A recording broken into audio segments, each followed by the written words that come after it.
última aula ao vivo. Podemos dizer aí que já estamos na reta final do nosso módulo, né, pessoal? Então, como a professora Paola sempre fala para vocês, não deixe as atividades para a última hora, né, para evitar ter problema. E também, é claro, né, caso tenham alguma dúvida sobre as atividades, sobre a atividade de mapa, se está enfrentando algum problema ali, né, com o software, dando algum erro, manda mensagem para os professores mediadores, via Fale com o Mediador, os professores estão lá disponíveis, né, para estar atendendo vocês. E é sempre importante, pessoal, reforçar essa questão do Fale com o Mediador, para vocês não deixarem as dúvidas de vocês lá na última semana do módulo, tá? Isso porque o professor mediador ele já tem uma demanda, né, normal ali de solicitações, e ele também tem um prazo para atender vocês. Então, se deixar para o último momento, pode ser que ele não responda vocês num tempo satisfatório ali, num tempo hábil, né, para tirar a dúvida de vocês a tempo de vocês finalizarem a atividade, tá? Então, assim, vai trabalhando no mapa, conforme a gente vai avançando aqui no conteúdo, e se, conforme for surgindo as dúvidas, já vai mandando para não correr esse risco de ficar sem esse atendimento do Fale com o Mediador, beleza? Então, vamos lá, pessoal. Hoje nós vamos falar sobre programação em linguagem SFC. Então, a gente vai entender, né, o que é Graph7, também alguns ambientes de programação podem trazer ali como Graph7. Não são a mesma coisa, né? Basicamente, a gente pode, como eu vou falar ali um pouquinho mais à frente com vocês, a gente pode dizer que o SFC, ele derivou do Graph7, né? Mas é uma linguagem de programação muito versátil, né? Ela tem ali várias funções, e a gente vai abordar essa linguagem de programação hoje, tá? Então, vou trazer para vocês aqui, né, sobre essa linguagem, quais são os elementos que a gente utiliza nessa linguagem e também algumas estruturas básicas ali para vocês terem um entendimento da evolução de uma lógica nessa linguagem de programação, tá? Então, vou trazer aqui alguns exemplos montados, tá? E aí eu vou explicando para vocês esse funcionamento aqui ao longo da aula. Então, o Graph7, ele se trata de uma técnica que foi criada para modelar sistemas sequenciais. E a sua criação, ela foi necessária, dentre outros motivos, pela dificuldade para descrever processos com várias etapas simultâneas utilizando outras linguagens de programação. E depois foi criada uma linguagem de programação baseada no Graph7, que foi chamada de SFC, de Sequential Function Chart, ou sequenciamento gráfico de funções, tá? Então, o próprio nome já diz, né, que se trata de um sequenciamento apresentado através de uma linguagem gráfica, onde a gente consegue estabelecer, então, essa sequência de avanço do programa baseado ali nessas funções. A linguagem SFC é uma linguagem muito poderosa. Isso fez, né, com que a maioria dos fabricantes a adotassem como opção de programação nos CLPs ali de médio porte. E aí a norma IEC 6131 também, né, é uma das linguagens ali, né, SFC é uma das linguagens que está contemplada ali, né, no que diz a norma sobre as linguagens de programação de CLP. E a norma, né, descreve essa linguagem como indicada para dividir uma tarefa de controle em partes que podem ser executadas sequencialmente ou paralelamente, enfatizando a importância, né, da linguagem em auxiliar na estruturação de programas para CLP. Então, além de ser uma linguagem de programação, a SFC ela também pode ser considerada ali, né, vamos dizer assim, como uma ferramenta para auxiliar na estruturação de programas. Então, a gente consegue, né, ter essa visualização de um programa maior, né, de uma aplicação ali mais complexa, dividido em etapas, onde cada etapa vai ter ali, né, uma lógica funcionando, vai ter suas ações ali específicas para aquela etapa. Então, visualmente, né, já fica mais fácil de entender a lógica ali, enxergando o programa por etapas. Então, quando a gente utiliza a linguagem SFC, o programador ele também pode, de uma forma sistematizada, dividir um programa complexo em etapas ali de menor complexidade. E tem um detalhe, né? Cada etapa dessa menor pode ser implementada através de qualquer uma das linguagens disponíveis na norma, tá? Eu vou mostrar um exemplo para vocês sobre isso, né? Sobre como que em uma determinada etapa a gente pode estar utilizando outra linguagem de programação dentro daquela etapa ali dentro da linguagem SFC. Eu não sei, já adianto para vocês que eu não sei se vai dar tempo aqui de mostrar isso na aula hoje, tá? Mas se não der tempo, fiquem tranquilos que daí eu gravo um vídeo para vocês durante a semana e explico certinho, trago essa lógica ali mostrando para vocês, né, essa parte de como utilizar outra linguagem de programação em uma determinada etapa em um programa ali em SFC, tá? Só estou adiantando porque caso não dê tempo, eu vou gravar um vídeo e vou disponibilizar para vocês lá no... Peço para os mediadores disponibilizar lá no ambiente estúdio de vocês, para a gente não exceder o tempo aqui da professora Paola também. O Nelson, ele perguntou, né, se nas programações de CLP conseguimos controlar um motor de passo. Consegue sim, Nelson. Aí entra aquela questão, né, de que a gente falou das saídas, dos tipos de saídas, né, utilizados no CLP. Então, as variáveis de saída ali que estarão relacionadas para esse controle desse motor de passo, aí elas não vão ser, por exemplo, variáveis do tipo booleanas, né, como a gente declara elas lá no programa, né? Então aí a gente vai ter outros tipos de declarações ali para aplicar o valor, né, de tensão ali, fazer uma saída, né, controlada por PWM, alguma coisa nesse sentido. Mas sim, motor de passo, servomotores, né, válvulas proporcionais. Então todos esses elementos, né, todos esses atuadores, mesmo que não sejam do tipo liga e desliga, a gente consegue fazer através da programação de CLP. Lembrando só, né, que a gente falou, eu acho que lá na segunda aula, sobre os hardwares dos CLPs, sobre os tipos também de saídas do CLP mesmo, né? Então, que a gente viu lá que tem saída transistor, saída relé, onde cada um é indicado ali para uma aplicação, tá? Então, tudo vai depender de como que isso vai ser programado, de como que as variáveis serão declaradas ali dentro do programa, né? Quais os valores que elas devem assumir ali para fazer esse acionamento, mas sim, é muito utilizado, inclusive, na indústria. O Marcos, ele perguntou se a gente vai ter algum exemplo parecido com a programação do mapa. Bom, pessoal, parecido com a programação do mapa, não chega a exatamente ser parecido, tá? Mas já adianto para vocês. Na semana que vem, a aula da semana que vem, eu vou fazer uma aula exclusiva aqui utilizando linguagem SFC, montando aqui uma lógica com vocês desde o começo, falando um pouquinho também, trazendo um pouquinho de funcionamento dessas estruturas básicas que a gente vai falar hoje, para vocês terem esse entendimento, tá? E aí, eu vou trazer essa aplicação, né? Vou trazer um problema ali, um exercício para estar desenvolvendo com vocês desde o começo ali, mostrando para vocês, trazendo algumas funcionalidades. E aí, por mais que não seja exatamente, né, como na atividade mapa, algumas ferramentas ali,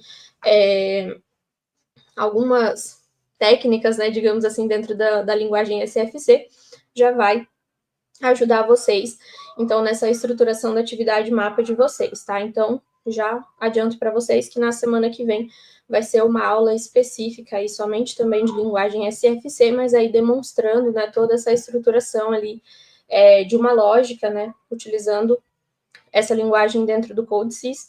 Isso porque hoje a gente não vai ter tempo para isso, né? Então, não daria para fazer essa continuidade hoje, né? De fazer ali uma lógica para vocês entenderem, tá? Mas na semana que vem a gente vai ter essa aula, então fiquem tranquilos. E também dúvidas específicas que vocês tenham também em relação à atividade mapa, vocês podem mandar para o professor mediador. Pessoal, só fazendo um comentário aqui sobre essa questão da atividade mapa, quando eu falo dúvidas específicas, eu estou falando de específicas mesmo, tá? Então, assim, fez ali, montou a estrutura, deu algum erro no programa, não consegue compilar, né? Tira um print, manda para o professor Paulo André, para ele estar ajudando vocês, tá? Então, quando eu falo de dúvidas específicas, é em algum ponto mesmo específico, tá? Se ficou com alguma dúvida ali no enunciado do problema, enfim. tá? Então, não adianta mandar o programa todo para ele e perguntar assim, ah, professor, tá certo, tá? Porque não é ele que faz a correção e ele não vai fazer essa avaliação se o programa está correto ou não, tá? Então, mas se tiver alguma dúvida ali, em razão de algum ponto específico da lógica de vocês, em algum ponto específico da atividade, manda para o professor mediador para ele poder tirar essa dúvida, tá? Pessoal, tô fazendo bastante material extra aí para vocês, viu? Vocês valorizem e assistam, tá? Os vídeos que eu tô, que eu tô compartilhando extra com vocês, beleza? Então, e também, pessoal, isso já tá combinado com o professor Paulo André também, dúvidas específicas que vocês mandem para ele, se tiver uma demanda muito grande, eu gravo esses vídeos, tá? Não tem problema nenhum, mas isso precisa chegar lá através do Fale com o Mediador, beleza?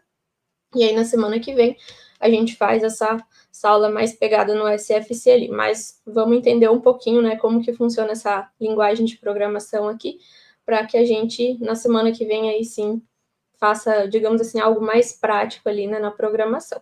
Tá? Então, como eu estava falando para vocês, a linguagem SFC, né, além de ser uma linguagem de programação de CLP, ela também serve, né, como essa ferramenta de estruturação de uma lógica como forma de particionar ali um programa, né, uma lógica maior em etapas, tá? E aí, depois eu vou demonstrar para vocês essa questão, né, de como que a gente pode utilizar outras linguagens de programação dentro de uma determinada etapa. Como eu falei, não sei se vai dar tempo hoje aqui na aula, mas se não der tempo, eu gravo um vídeo e disponibilizo ainda essa semana para vocês.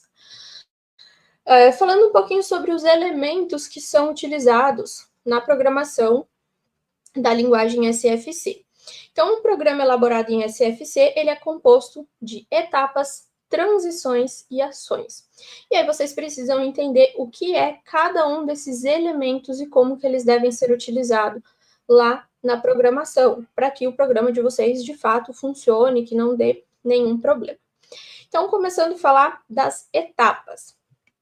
As etapas, elas representam situações nas quais o bloco de programa vai seguir um conjunto de regras que consideram o estado das suas entradas e saídas. E as ações estão associadas com a etapa. Tá? Então, as etapas que se encontram ativas no momento que o sistema entra em operação são denominadas como etapas iniciais. Então, aqui, ó, quando a gente iniciar o programa, quando a gente iniciar a nossa simulação, por exemplo, lá no CodeSys, né? Ou quando iniciar o programa, a gente vai ter uma etapa que vai ficar ativa. Então, ela será a etapa inicial. A etapa inicial, ela é diferente das outras. A representação gráfica dela é diferente. Então, se vocês observarem, ó, a etapa inicial, ela é um retângulo com borda dupla, enquanto as demais etapas do nosso programa são um retângulo com a borda normal, tá? Então, sempre que vocês observarem aqui esse retângulo de borda dupla, a gente vai estar tratando da nossa etapa inicial. Então, as etapas, elas são representadas por esses retângulos, tá? Então, a gente tem esses retângulos aqui, que são as nossas etapas. Quando o sistema ali, a execução do programa, está em alguma determinada etapa, a gente fala que essa etapa está ativa. Então, por exemplo, no momento que a gente iniciar o nosso programa, a etapa inicial vai estar ativa. Conforme ele for avançando, a gente vai ter a ativação da etapa 1, depois a etapa final, tá? Depois eu vou mostrar para vocês na semana que vem sobre essa questão do nome das etapas. A gente pode colocar o nome que a gente quiser, que fica mais fácil, tá? Mas isso eu vou falar com vocês, vou detalhar com vocês na semana que vem. E um detalhe importante. Notem que entre as etapas, a gente tem esse tracinho horizontal aqui, que são as nossas transições, que a gente vai falar na sequência. A gente não pode ter duas etapas consecutivas sem que a gente tenha uma transição aqui entre elas, porque isso vai causar um erro no programa, tá? Então, para a evolução do programa, para a evolução da lógica, a gente precisa ter etapa, transição, etapa, transição, etapa, transição e assim por diante. Se a gente tiver etapa e etapa, o programa não vai evoluir, porque ele não tem a condição lógica que dá ali a condição de sequência do programa, tá? Então, essas são as nossas etapas. Agora, falando um pouquinho das transições. As transições, elas são condições lógicas que permitem que o controle do programa passe de uma etapa anterior para uma etapa posterior, quando essa condição for verdadeira. E aqui nós temos as nossas transições. E aqui, pessoal, eu quero destacar um termo com vocês. As transições são condições lógicas, tá? Então, só retomando o que eu já tenho falado para vocês nas outras aulas. Quando a gente fala dessa elaboração de programas, de diagramas, enfim, de desenvolver esses programas para as aplicações, para a CLP, independente de qual seja a linguagem que a gente está falando, nós estamos falando de lógica, tá? No caso aqui da SFC, as transições, elas são condições lógicas, ou seja, a gente vai colocar uma condição ali para que, quando essa condição seja verdadeira, nós teremos o avanço da execução do nosso programa. Nesse caso aqui, ó, as condições desse programinha aqui, ele representa o funcionamento de um semáforo, tá? Só para vocês entenderem. Depois vocês podem replicar isso aí no CodeSys de vocês, tá? Para vocês verem esse funcionamento, beleza? Então, nesse caso, as condições lógicas que nós temos aqui, que foram colocadas nesse programa, são condições de temporização, tá? Então, são condições de contagem de tempo. Mas na sequência ali eu vou mostrar para vocês outros exemplos de condições lógicas não relacionadas ao tempo, tá? Então, essas transições, elas sempre vão ter que obedecer, sempre vão ter que satisfazer uma condição lógica, mesmo que seja uma contagem de tempo, por exemplo, para que o programa avance. Beleza? Então, nesse caso, partimos da etapa inicial. Aqui eu estou declarando que essa condição aqui, essa transição, ela vai contar um tempo de 3 segundos para avançar o programa.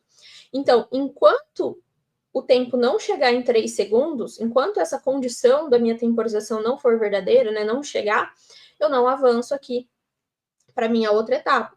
Depois eu tenho aqui novamente uma temporização de 2 segundos e assim por diante, tá? Mas eu vou mostrar para vocês outros exemplos aqui de transição. Na sequência aqui a gente tem outros exemplos, tá? As transições, elas são representadas por esses tracinhos horizontais aqui, e sempre elas vão estar entre as etapas, né? Sempre depois de uma etapa aqui.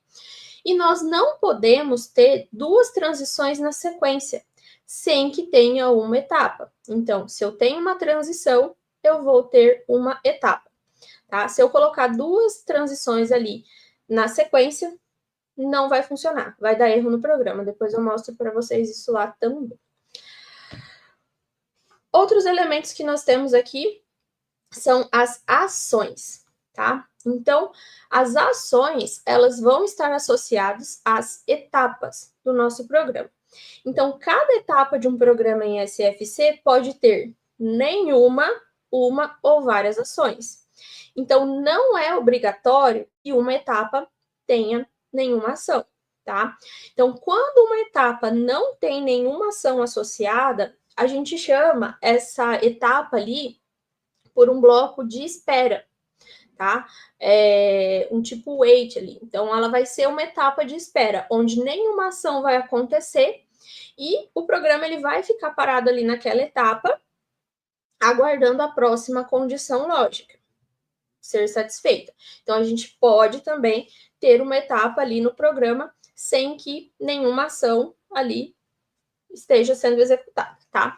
Então, as ações, elas são representadas aqui, né, à direita das nossas etapas, e aí a gente vai ter aqui as ações de acionamento, de temporização, enfim, das nossas saídas, das nossas variáveis de saídas, tá? As ações relacionadas a uma determinada etapa, elas vão iniciar simultaneamente, tá? Ou seja, se eu tenho aqui várias ações em uma determinada etapa, a ordem a qual elas estão descritas aqui não faz diferença, tá? Então, a gente pode colocar em qualquer ordem ali essas ações, que isso não vai fazer diferença. O que vai fazer diferença são aqui os indicadores que nós temos em relação a essas ações, que a gente vai falar na sequência, tá? E aí os indicadores, eles podem sim alterar essa questão da ordem ali, de acordo se a gente colocar uma ação com algum delay, alguma coisa nesse sentido. Mas se todas forem aqui, por exemplo, ações contínuas, no momento que a etapa ficar ativa, essas ações ficarão ativas instantaneamente, todas ao mesmo tempo, tá? E as ações, elas são representadas por esses retângulos colocados à direita das etapas, a qual elas estão associadas aqui. E aí, dentro do retângulo, a gente vai descrever. Aqui no CodeSys, né, nós temos os indicadores também relacionados aqui a qual variável do nosso programa essa ação vai estar associada, tá? E aí, nós temos alguns tipos de ações disponíveis, como eu falei para vocês. Então, aqui, se vocês notarem, nesse exemplo, ó, nós temos ações do tipo set e do tipo reset, certo? Então, aqui, ó, a gente tem esses indicadores. Nesse caso aqui, como é um semáforo, a gente vai estar setando, resetando ali as nossas saídas, né, de acordo com a temporização aqui. Mas nós temos alguns outros tipos também de ações. Então, nós temos as ações contínuas, que elas vão ficar ativas durante todo o tempo em que a etapa que elas estão associadas também estiver ativa. Então, lembra lá, a gente fala que uma etapa está ativa quando ela está sendo executada ali pelo programa. Quando a gente usa ações contínuas, que elas são representadas pelo indicador N, enquanto a etapa estiver ativa, essa ação ela vai estar acontecendo, ela também vai estar ativa. No momento que o programa avançar para outra etapa, essa ação ela será descontinuada, ou seja, ela vai ser desativada, a menos que na próxima etapa a gente coloque ela novamente. Nós temos ações com retardo. Então, a ação vai iniciar depois de transcorrido um determinado tempo, que vai ser especificado, após a ativação da etapa, tá? E aí nós temos o indicador D, que é como se fosse um delay, tá? Então, como que ele vai funcionar? No momento que a etapa estiver ativa, que ela for ativa, a minha ação, ela vai ter esse delay que eu vou determinar no meu programa para que ela comece a ficar ativa, tá? E aí ela só vai contar esse tempo para iniciar. Depois, enquanto a etapa estiver ativa, ela vai continuar ativa também. Nós temos ações limitadas, que vai acontecer ali logo após a ativação da etapa e vai ficar por um tempo especificado. Então, nesse caso, a ação limitada, o que vai acontecer? No momento que a etapa ficar ativa, essa ação ela também vai ficar ativa, mas ela vai ter um tempo limitado de duração que eu vou determinar aqui pelo meu indicador. Então, o que acontece? Vamos supor que em uma aplicação a gente precisa acionar ali 2 motores. Um tem que ficar acionado durante todo o tempo da etapa, tá? E o outro não. O outro precisa ficar ali por pelo menos somente 5 segundos, mesmo que a etapa continue acionada, continue ativa. Então, nesse caso, a gente pode colocar essa ação do tipo limitada e limitar o tempo que aquela saída vai ficar acionada, que a gente vai ter aquela ação ocorrendo, sem que a gente precise avançar no programa para fazer com que essa ação ela seja desligada e colocar mais uma etapa no programa para dar sequência, tá? Então, a gente tem essa limitação ali no tempo da ação que a gente quer. Eu vou demonstrar esses tipos de ações para vocês na sequência lá no CodeSys, tá, pessoal? Nós temos também as ações impulsionais, que ela é similar à ação limitada no tempo, porém, ela é ativada uma única vez em um tempo muito curto, que é o mesmo tempo ali, né, do ciclo de varredura do CLP. Então, ela é pelo indicador P. E nós temos também as ações memorizadas. Então, as saídas, elas são ativadas em uma etapa e desativadas em outra. Então, essa ação nada mais é do que aquela funcionamento de set e reset que a gente já viu que tinha lá no Ladder, por exemplo, tá? Então, a gente precisa colocar esse set e reset em 2 etapas diferentes. Então, quando a gente aciona essa determinada ação, a gente vai colocar ali o indicador S, então a gente vai setar essa ação, e depois a gente tem que utilizar um reset para desligar essa ação, para desativar. E não necessariamente que a gente precisa fazer isso em etapas subsequentes, né? Então, ligar em uma etapa e na próxima etapa sequente ali da sequência a gente resetar. Não, a gente pode deixar essa ação setada por quantas etapas for necessário no nosso programa até que a gente queira desativar, tá? Mas aí a gente tem que ter aquela atenção, que se uma ação já tiver sido ativada, outro set, né, não vai ter o mesmo, não vai ter efeito, porque essa ação já está ativa. E da mesma forma que um reset não vai ter nenhum efeito se a gente não deu ali uma indicação set anteriormente, tá? E só lembrando, pessoal, se a gente setar essa ação e não resetar, ela vai ficar ativa para sempre ali, tá? Então, usou a ação do tipo set, a gente vai ter que ter o reset, tá? Até se a gente voltar aqui naqueles exemplos anteriores, é o que eu falei para vocês, que a gente estava utilizando. Então, na etapa inicial, eu seto a minha saída aqui, né, minha luzinha verde, tá? E na sequência aqui eu vou resetar ela. Não necessariamente precisaria ser na sequência, tá? Mas nesse caso é o funcionamento do programa. Então aqui eu seto meu amarelo e vou resetar ela na sequência, tá? E assim por diante. Beleza? Então, esses são alguns dos tipos de ações ali que a gente tem, especificamente lá dentro do CodeSys, a gente vai trabalhar com essas, tá?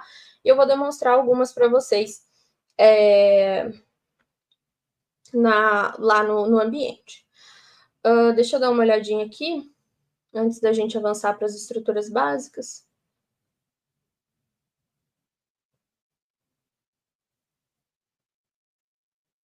Então, pessoal, eu deixei até a recomendação para vocês, né, na atividade mapa, para utilizar, fazer a etapa 1 do mapa ali, né, da lógica em SFC, justamente no CodeSys. Então, por mais que vocês estão falando ali que é meio confuso de usar, eu acho que é mais uma falta ali de conhecimento, de experiência de vocês, mas como eu falei, na semana que vem a gente vai ter esse momento, né, para a gente repassar ali, para eu passar com vocês o SFC no CodeSys, tá? Algumas pessoas podem perguntar assim, mas eu posso fazer na mão o diagrama? Pessoal, é pedido que apresente o diagrama na linguagem SFC, tá? Se vocês conhecerem algum outro software de programação que tenha linguagem SFC, pode utilizar. Algumas pessoas falam, né, como eu falei, pode fazer na mão? Pessoal, não recomendo. Essa é uma disciplina de informática industrial que está sendo apresentado para vocês algumas ferramentas, né, para vocês se ambientarem, ajudar vocês a se desenvolverem nessa área, nessa disciplina, nesses conteúdos, tá? Se vocês forem apresentar de uma outra forma, falar assim, não, eu não vou fazer em um software de programação, eu vou colocar elementos aqui, vou descrever o meu diagrama. Beleza, pessoal, só que assim, vocês não têm como testar, vocês não têm como simular, e se está pedindo na linguagem SFC, vocês devem apresentar os elementos da linguagem SFC, como eu demonstrei aqui para vocês. Etapas, como as etapas são representadas, como que as transições elas são representadas, como que as ações elas são representadas. Então, a estrutura desse programa tem que estar na linguagem de forma adequada, tá? O Felipe, ele perguntou ali, o traço da transição, eu acredito, né, que seja apenas no CodeSys? Não, pessoal, esses elementos utilizados na linguagem de programação, eles são determinados lá na norma, na IEC 61131, na terceira parte. Então, como que representa uma etapa? Como que representa uma transição, tá? Então, assim, pode ser, né, assim como eu falei da linguagem Ladder para vocês, que em algum outro ambiente de programação, esses elementos gráficos, eles sejam um pouco diferentes, né? Porque cada ambiente de programação vai ter o seu layout, vai ter a sua forma ali. Mas os símbolos em si, a representação gráfica, ela é padronizada pela norma, tá? Então, muita atenção nessa questão de como que vocês vão elaborar essa lógica.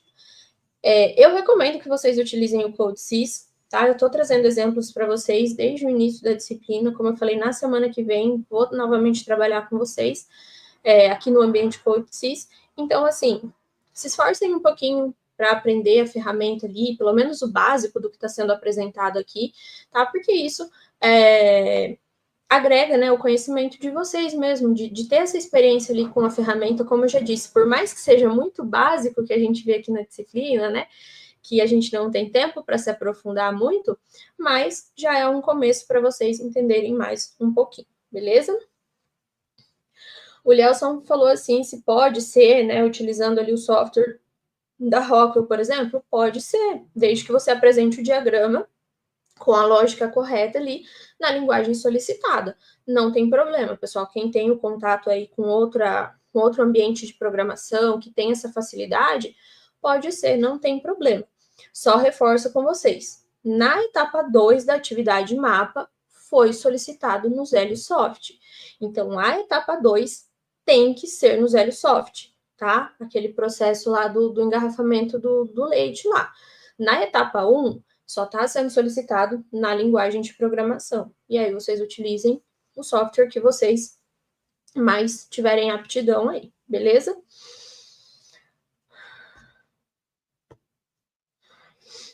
Então, vamos lá. Então, assim, ó, vamos falar um pouquinho sobre as estruturas básicas que a gente pode encontrar utilizando a linguagem SFC, tá? A gente tem ali estruturas de sequência única, seleção de sequência, salto de etapas, repetição de sequência e paralelismo, tá? E aí eu vou repassar cada uma dessas estruturas básicas para vocês entenderem. Mas isso é bem visual, tá, pessoal? Então eu já vou trazer essa explicação, vou trazer um diagrama aqui do lado em SFC para vocês entenderem esse funcionamento, tá? E para ficar mais fácil de vocês terem esse entendimento, o que eu sugiro para vocês? Vocês têm os slides. É o mesmo slide que eu estou usando aqui. O que eu sugiro para vocês? Que vocês façam ali como treino mesmo. Repliquem esses diagramas que eu vou apresentar aqui no slide lá no CodeSys. Copia ele. Olha como que tá, coloca os elementos do jeito que tá e vai fazendo a simulação para vocês terem esse entendimento do funcionamento dessas estruturas básicas, tá? Também é uma forma de vocês treinarem lá na ferramenta e treinarem um pouquinho na linguagem SFC, beleza? Então, começando pela sequência única. A sequência única, ela se caracteriza por uma sucessão alternada de etapas e transições em que as etapas tornam-se ativas. Para esses exemplos, pessoais, eu vou colocar aqui, eu vou estar utilizando como se a gente estivesse ali usando uma máquina de café, onde o usuário ali ele vai selecionar os produtos, né, que ele queira naquele momento. Então, vamos fazer essa interpretação aqui, beleza? Então, a gente parte lá da etapa inicial e vamos supor que o nosso usuário ali, ele selecione café com açúcar, tá? Então, notem que aqui, ó, na minha transição, a minha condição lógica vai ser satisfazer esse café com açúcar, tá? Então, o que eu quero dizer quando eu coloco aqui, ó, café, açúcar? Esse café açúcar vai ser uma variável do meu programa que eu vou declarar, ou seja, é uma entrada que eu tenho lá no meu programa, é uma opção que o usuário tem. Quando eu coloco essa opção aqui, eu quero dizer que o programa já entende que isso daqui, ó, igual a 1, tá? Então, condição lógica. Lembra da transição? Transições são condições lógicas. Então, se a minha variável café com açúcar é igual a 1, ou seja, ela é ativa, o meu programa vai avançar da etapa inicial para a etapa seguinte, tá? Aqui, nessa etapa 0, o que eu estou fazendo? Eu estou fazendo uma ação contínua adicionando café, tá? Então, o café vai ser a minha saída ali, onde lá na estrutura da minha máquina, o café vai ser depositado ali no copinho. A minha próxima transição é uma transição temporizada. Então, enquanto essa etapa estiver ativa, eu vou estar adicionando o café no copinho. E aí, isso vai acontecer por 5 segundos. Notem que na ação contínua aqui do tipo N, enquanto a etapa 0 estiver ativa, essa ação vai estar ativa também. Beleza? No momento que eu avançar para minha outra etapa aqui do meu programa, depois que contar o tempo, essa ação aqui, ela não vai mais ser ativa, porque é uma ação contínua, que só permanece ativa enquanto essa etapa estiver ativa. E depois eu vou adicionar o açúcar aqui com o programa. Então, novamente, uma ação contínua e novamente uma transição temporizada. Então, a etapa vai ficar ativa por 2 segundos, o açúcar vai ser adicionado por 2 segundos, tá? Cumpriu os 2 segundos aqui, satisfez a condição lógica, eu vou ter um salto lá para minha etapa inicial. Então, o meu programa, ele vai voltar aqui, ó, para aguardar um novo início, tá?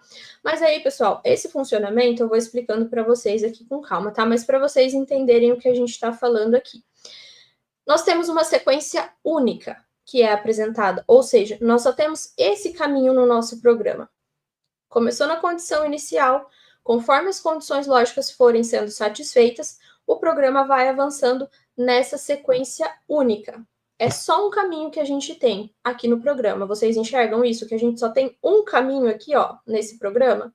Ele só vai, digamos assim, descer reto nessas etapas que a gente tem. Então, essa é uma estrutura de sequência única. Seleção de sequências, tá? Então, a partir de uma determinada etapa, a gente vai ter 2 ou mais caminhos possíveis e somente um deles será escolhido de acordo com as transições, tá? E aqui não é necessário que os caminhos distintos, ou seja, que a sequência ali que a gente vai selecionar, elas não precisam ter o mesmo número de etapas, beleza? Então, vamos pegar esse exemplo aqui, ó. O que a gente tem? Etapa inicial, e aqui, ó, eu tenho 2 transições diferentes para serem satisfeitas, tá? Então, o que eu tenho aqui? Se selecionar o café com açúcar, ou seja, condição lógica que café com açúcar seja verdadeiro, tá? O meu programa vai seguir essa sequência, beleza? Se a minha condição lógica satisfeita for café puro igual a 1, então, notem que aqui eu tenho 2 variáveis diferentes, eu vou satisfazer apenas uma. Então, se a opção for café puro, aí o programa vai seguir essa sequência aqui, certo? Então, é como o próprio nome já diz, a gente faz uma seleção de sequência para qual caminho que o programa vai seguir, tá? Então, eu tenho alternativas, eu tenho opções de condições lógicas a satisfazer, e dependendo da condição lógica que for satisfeita, o programa vai executar etapas distintas, tá? Então, aqui, o café com açúcar, ele vai adicionar o café, vai contar o tempo, vai adicionar o açúcar e vai para o início. Se optar por café puro, ele vai adicionar somente o café e vai voltar para o início, tá? Então, são caminhos diferentes de acordo com a condição lógica que vai ser satisfeita. Então, a gente seleciona o caminho que a gente quer seguir. Nós temos o salto de etapas, que é um caso particular de seleção entre 2 sequências em que uma delas não tem nenhuma etapa. Então, o que a gente tem nesse caso aqui? Etapa inicial, a gente tem um liga aqui, tá? Então, o liga, ele vai adicionar o café, independente da opção, a partir do momento que der um iniciar ali, que der um liga, ele vai adicionar o café por 5 segundos. Aqui, pessoal, a gente tem aquela condição de uma etapa sem ação, tá? Então, nossa etapa 1, nosso step 1 aqui, ó, nós não temos nenhuma ação associada. Então, esse step 1, ele é uma etapa do tipo de espera. Então, ele vai adicionar o café, contou o tempo, ele vai mudar para essa etapa aqui, tá?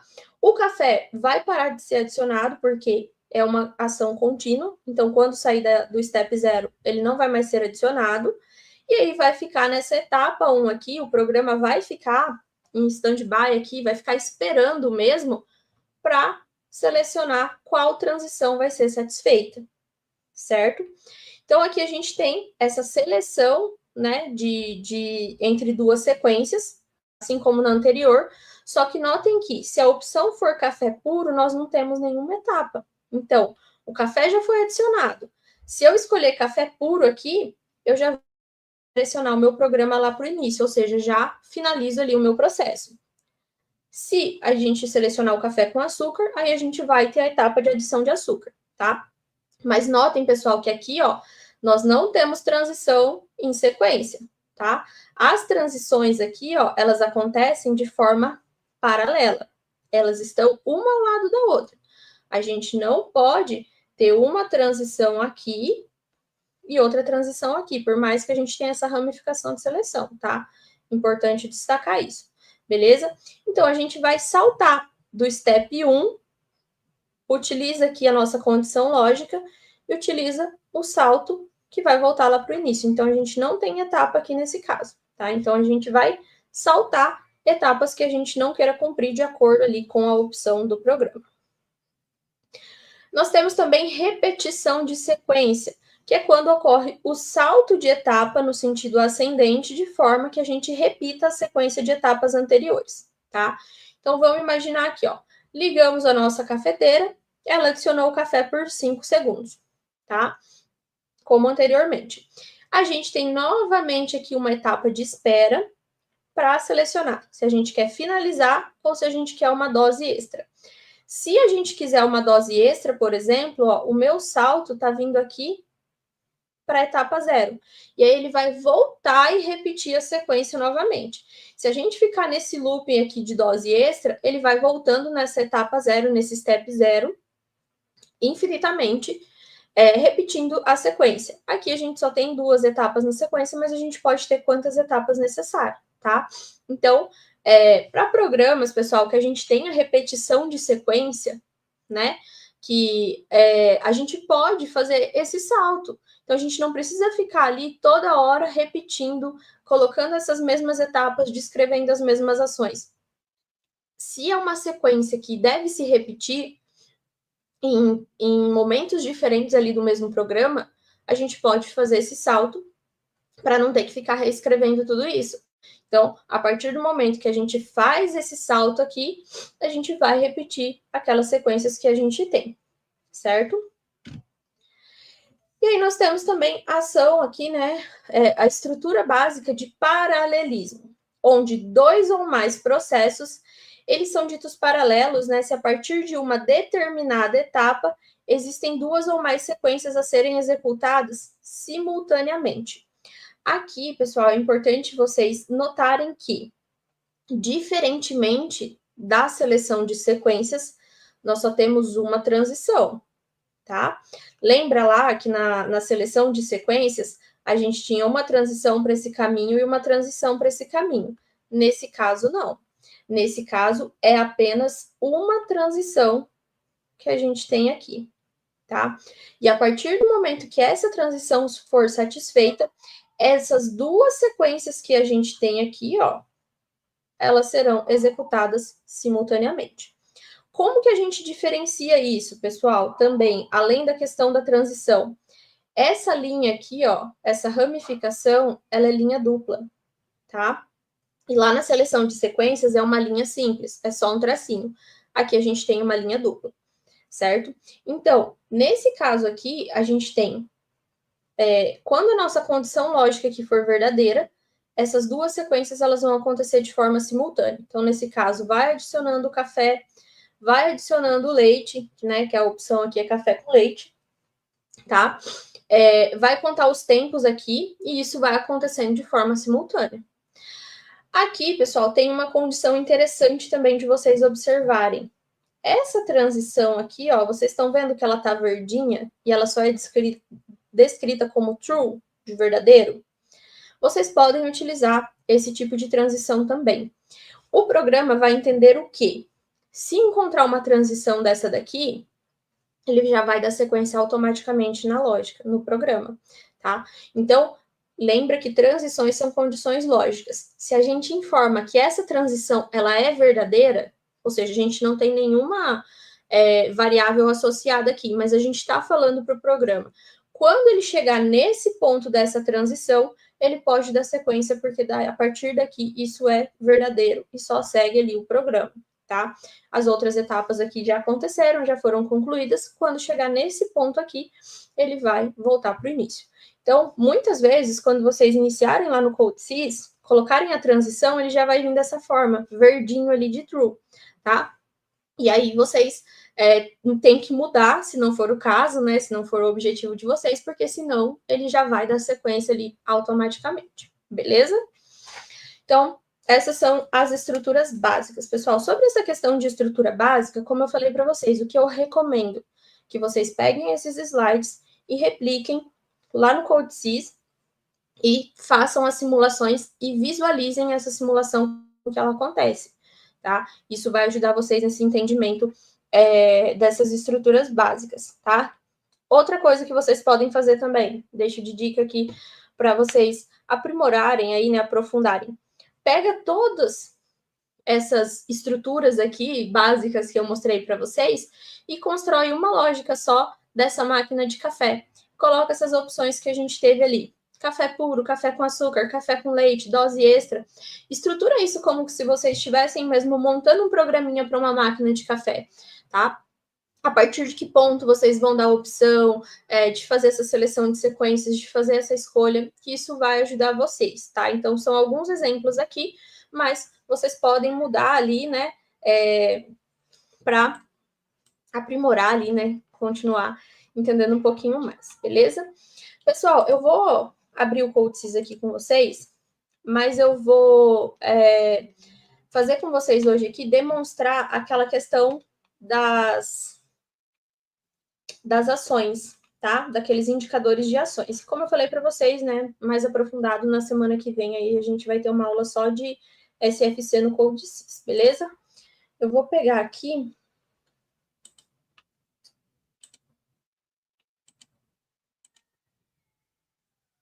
essa tela do...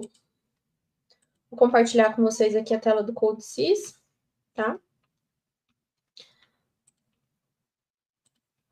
Vou pegar um projeto padrão aqui.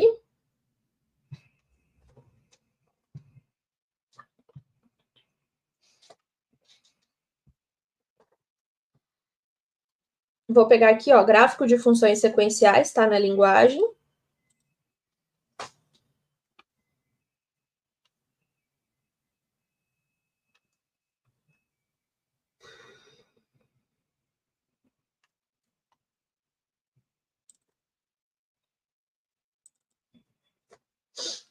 Ó, quando vocês iniciam a lógica em SFC, ele já traz aqui a etapa inicial, tá? Como vocês podem ver, aquela etapa de borda dupla. E aqui já traz essa condição lógica do true, que eu falei para vocês, lá de verdadeiro, e o salto lá para o início, tá? Então, o que a gente vai fazer? Vou colocar aqui, ó. Vou pegar uma etapa, vou clicar e arrastar aqui, ó. Lembrando sempre, pessoal, preciso de uma etapa, transição e etapa. Se eu pegar uma outra etapa e colocar na sequência, tá vendo aqui que ela fica vermelhinha? Ela fica com erro, porque não é possível fazer isso, tá? Vou excluir ela aqui. Vou colocar nessa condição lógica aqui, pessoal. Vou declarar aqui um S1, tá? Só para a gente testar. Vou dar um Enter. Vou declarar, assim como a gente fez lá com Ladder, tá? Então, a gente precisa também declarar essas variáveis aqui na linguagem SFC. A gente vai fazer da mesma forma. Aqui, minha variável já veio aqui para minha declaração, tá? Então, o que eu quero dizer? Se eu colocar aqui, ó, S1 igual a 1, por exemplo, ele vai dar na mesma, tá? Então, eu não preciso colocar aqui, tá? Então, só de colocar aqui essa condição da minha variável S1, o programa já vai entender que eu estou querendo dizer quando S1 é verdadeiro, beleza? E vou colocar uma ação aqui, ó. Tá? Vou começar com a ação do tipo N, vou colocar um Q1 aqui. Tá?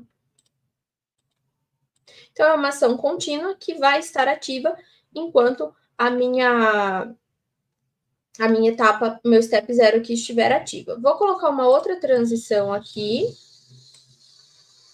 tá? E vou colocar aqui S2. Vou colocar mais uma etapa. Aqui, pessoal, não tem, assim, não se peguem na lógica, tá? O que eu quero demonstrar para vocês é o funcionamento aqui das ações, beleza? S2, e aí eu vou deixar sem ação, vou colocar uma transição aqui, ó. Vou colocar quando o meu S1 não for mais verdadeiro. Então, aqui, o que eu faço? Etapa inicial, quando o meu S1 for ativado, eu venho para essa etapa. Quando o S2 for ativado, eu venho para a etapa 1 aqui, para o step 1, que não vai ter ação nenhuma. E nessa transição, ele vai ficar aguardando quando o meu S1 não for mais verdadeiro, tá? E aí vocês vão ver que quando a gente estiver nesse step 1, o N ele não vai mais ser ativo, ou seja, meu Q1 ele não vai mais ser acionado, tá? Então, esse daqui é para demonstrar para vocês que quando a gente tem uma ação indicada com esse indicador N, essa ação só vai ficar ativa enquanto a etapa a qual ele está relacionado também estiver ativa, tá? Então, vou fazer a conexão aqui.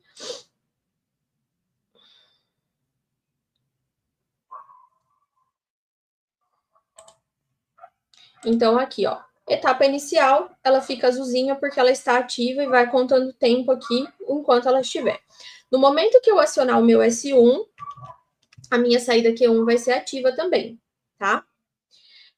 Notem que quando eu acionar o meu S2, ele vai para o step 1 e o meu Q1 não vai mais ser ativo. Ó, então desativei aqui o meu Q1, tá? E aqui ele vai ficar até que a gente tenha a condição ali, né? Só vou desabilitar o S2 aqui, de que S1 não seja mais verdadeiro, tá? Note S1 quer dizer que quando S1 não é verdadeiro. Então, vou atualizar, ele vai voltar para o início, beleza? Então, aqui, pessoal, para vocês avaliarem que a minha saída só vai ficar ativa enquanto a minha etapa estiver ativa, tá? Então, esse daqui é o indicador N da ação ali, beleza? Outro indicador que a gente pode ter, eu vou excluir essa etapa aqui, tá? Vou deixar só assim. Outro indicador, ó, vem aqui nos 3 pontinhos, o D, que é o delay. Então, eu vou colocar T, jogo da velha, 2 segundos, tá? Então, o que eu quero dizer? Que quando a minha etapa estiver ativa, eu vou ter um delay de 2 segundos para ativar a minha saída, tá? Vou conectar aqui.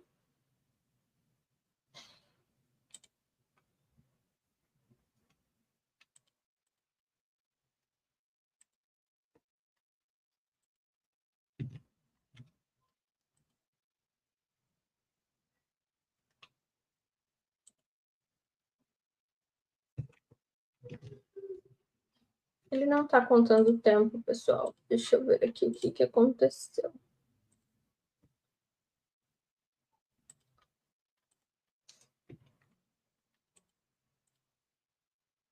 Ano passado foi a mesma coisa. Eu fiz essa demonstração, eu testei antes. Quando eu fui fazer na aula, ele para de funcionar. Mas vamos lá. Mas ele não tá com erro aqui, ó. Eu não sei por que ele não tá funcionando. Vamos ver.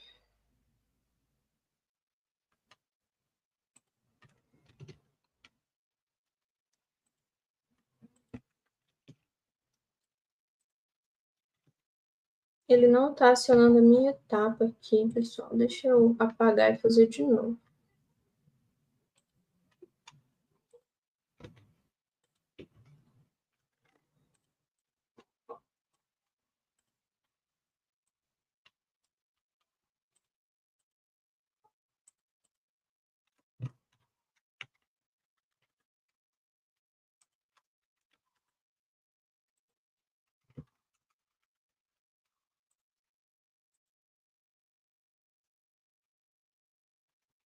A variável foi declarada, que é a mesma que a gente estava usando anteriormente, mas ele não está ativando a etapa, pessoal. Ó, isso que tá.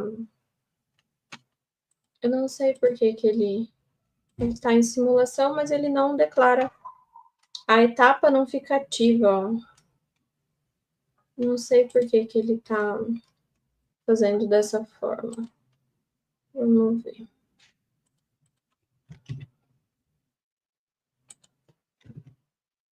A etapa ela tem que ficar azul para contar o tempo aqui, ó. Ela não tá ficando, eu não sei porquê. O ano passado foi a mesma coisa, mas depois eu gravo um vídeo para vocês demonstrando.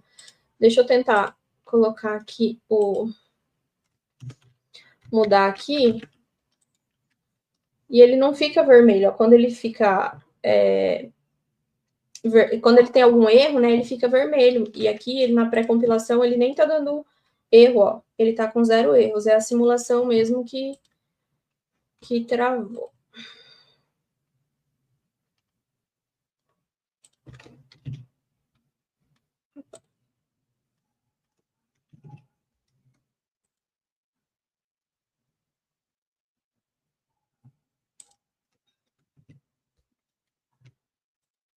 Deixa eu mudar aqui, só pra gente ver se vai.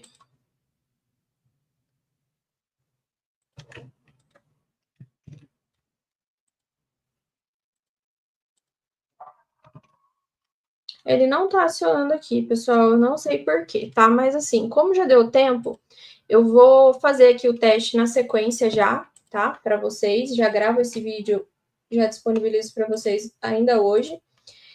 Eu só vou compartilhar com vocês aqui uma atividade, tá? De exemplo para vocês, beleza? Como eu falei, né? Ano passado foi a mesma coisa. Eu testei anteriormente, funcionou. Aí, quando eu trago para simulação na aula, não funcionou. Mas na sequência, eu já gravo o vídeo e já disponibilizo para vocês, beleza? Professora Paula, se puder compartilhar a tela novamente do slide, só para eu deixar aqui a atividade, tá? Então, assim, pessoal, vou deixar aqui para vocês um exercício para vocês resolverem, tá? Tá no slide, então depois vocês verifiquem aí para a gente finalizar aqui. É um sistema para carregamento de caixa, conforme apresentado aqui na figura, tá? Então, o sistema de carregamento automático das caixas deve funcionar da seguinte forma: o processo deve ser iniciado quando a gente pressiona um botão de partida, e nesse momento a esteira deve ser acionada, posicionando a caixa para o carregamento. A esteira deve parar quando a caixa estiver na posição para carregamento, que é indicado aqui pelo fotossensor. Quando a caixa estiver na posição para carregamento e a esteira estiver parada, a solenoide deve ser aberta. A solenoide está aqui, ó, na saída do tanque. A solenoide deve ser aberta, permitindo o carregamento da caixa. E o carregamento deve parar quando a chave de nível for acionada. Tá? Então, a gente tem aqui uma chave de nível. Após finalizar o carregamento, deve-se aguardar 5 segundos e então a esteira deve ser ligada novamente para continuar o processo. Caso o botão de parada seja acionado a qualquer momento do funcionamento, todas as ações deverão ser interrompidas e o processo voltar ao início, ou seja, aguardando um novo comando de partida. Vou deixar aqui esse exemplo para vocês, esse exercício para vocês treinarem, tá? Já adianto para vocês, pessoal, vou disponibilizar essa resolução só mais lá para o final de semana, para que vocês, de fato, treinem aí, quebre a cabeça um pouquinho, tá? Porque na semana passada eu deixei exercício, na terça-feira já tinha aluno ali pedindo resolução, beleza? Então, antes de quinta-feira, pelo menos, não vou disponibilizar essa resolução para vocês testarem mesmo, beleza? Pessoal, na sequência, eu já vou disponibilizar para vocês ali o vídeo trazendo para vocês esses indicadores das ações, beleza? Pessoal, então, por hoje é isso, tá? Como eu falei, dúvidas, envie lá para o professor mediador, tá? Tentam resolver esse exercício aqui, pessoal, para vocês treinarem. Repliquem aqueles exemplos que estão no slide para vocês entenderem aquelas estruturas e já venham ali meio que para a semana que vem, meio preparados com essas estruturas em mente ali, essas estruturas básicas, para que vocês possam acompanhar na semana que vem, né, e terem um entendimento melhor da atividade que a gente vai desenvolver na semana que vem, beleza? Pessoal, por hoje era isso. Vamos finalizar aqui também, né? Que a professora Paola tem outra aula. Peço desculpas, professora, pelo atraso, tá? Na sequência, já vou liberar um vídeo para vocês sobre essas ações. E eu espero vocês, então, na semana que vem para a próxima aula. Até mais, pessoal!